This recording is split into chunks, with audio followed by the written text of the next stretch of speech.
పిల్లలు, ఈరోజు మనం ఒక మంచి కథ చెప్పుకుందాం. అత్తా కోడలు. గర్భవతిగా ఉన్న సీతారత్నం భర్త పొరుగురు వెళ్ళి వస్తుండగా మధ్యదారిలో పాము కాటుకు గురయ్యి మరణించాడు. భర్త మరణించిన తర్వాత సీతారత్నం మగపిల్లవాడిని కని పెంచి పెద్దది చేసింది. తాను అనేక విధాల కష్టాలను అనుభవించి అందరికీ సహాయం చేస్తూ చదివించింది. ఆ కుర్రవాడైన రవి పట్నం వచ్చి ఉద్యోగంలో చేరాడు. అతనికి ఆస్తిపాస్తులు గల మంచి సంబంధం వచ్చింది. తల్లి అంగీకారంతో కొడుకుకు అనసూయ అనే కన్యను వివాహం చేసుకున్నాడు. తల్లిని పట్నం తీసుకువెళ్ళాడు. అత్తాకోడలు సఖ్యతగానే ఉన్నారు. కొంతకాలం గడిచింది.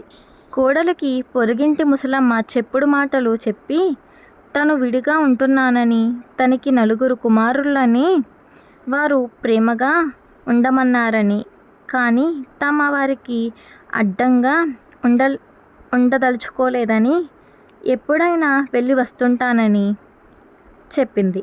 మీ అత్తగారిని వేరే ఉంచమని, లేకపోతే భర్త ఊళ్ళో లేని సమయంలో బయటకు గెంటేయమని సలహా ఇచ్చింది. పొరుగింటి ముసలమ్మ చెప్పిన మాటలు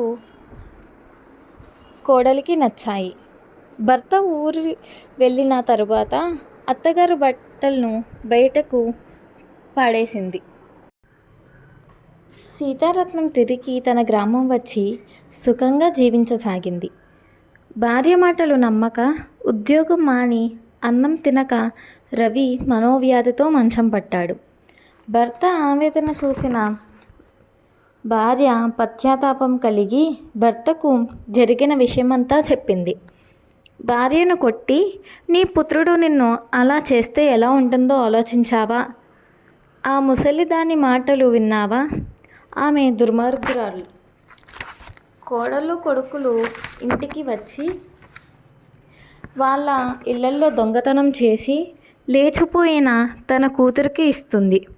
ఆమె కూతురు భ్రష్టు పట్టింది అని చెప్పి భార్యతో కలిసి వెతకటానికి బయలుదేరాడు. ఆ సమయంలో అక్కడికి ఒక రైతు వచ్చి తల్లి క్షమాపణ చెప్పి కూరగాయలు ఇచ్చి పంపిందని చెప్పాడు. దుఃఖం ఆపుకోలేక తల్లిని చూడాలనే కోరికతో భార్య సమేతంగా బయలుదేరి ఆ గ్రామానికి వెళ్ళి క్షమించమని కోరాడు. కోడలు అత్తగారి పాదాలపై పడి కన్నీరు మున్నీరుగా దుఃఖిస్తూ క్షమించమని ప్రార్థించింది. అత్తగారు తన తప్పు తెలుసుకొని నిలబడిన కోడల్ని క్షమించి వారితో పాటు వెళ్ళి సుఖంగా ఉంది. అత్తగారు శాంతంగా ఒకరోజు కోడల్ని దగ్గరకు పిలిచి, అమ్మాయి, నువ్వు అత్తగారిని ఎలా చూస్తావో నీ కోడలు నిన్ను అలాగే చూస్తుంది. చెప్పుడు మాటలు వింటే కాపురాలు కూలిపోతాయి. ఆ ముసలమ్మ దగ్గరికి రానివ్వకు అని చెప్పింది. ఆ వీధిలో వారికి ఆ విషయం తెలిసింది. ఆమె ముందు ఒక చేతి సంచి పెట్టి దొంగతనం అంటకట్టి ఈ సందులోకి రావద్దని,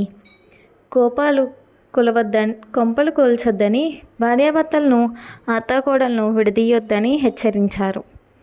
పరువు పోయిన ఆ ముసలిది పిచ్చెక్కి వీధుల వెంట తిరగసాగింది. అది కనబడితే పిల్లలు రాళ్లతో కొట్టేవాళ్ళు. ఆమె ఒకరోజు చనిపోయింది. కోడళ్ళు కొడుకులు రాలేదు.